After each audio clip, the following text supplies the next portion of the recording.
আসসালামু আলাইকুম, welcome back to my channel dancing message from Emiko. আজকে আমি একটি ঋতু নিয়ে কথা বলব। সেই ঋতুটা হলো বর্ষাকাল। আষাঢ় ও শ্রাবণ, এই 2 মাস নিয়ে বর্ষাকাল।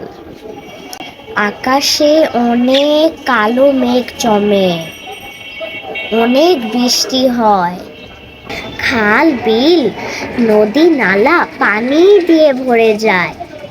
আর এই বৃষ্টিতে আমি অনেক মজা করি। বর্ষাকাল আমার অনেক পছন্দের ঋতু।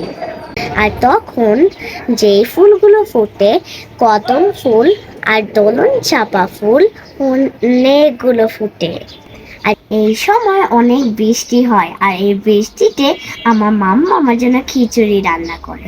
তোমরাও নিশ্চয়ই খাও তোমাদের আম্মুদের হাতে। আর এই যে গ্রীষ্মকালে আমের কথা বলছিলাম না, ওই আমের আচার দিয়ে খিচুড়ি খেতে অনেক মজা। এই তো আজকে এই পর্যন্তই। এর পরের দিন আরেকটা ঋতু নিয়ে আসবো। Bye bye.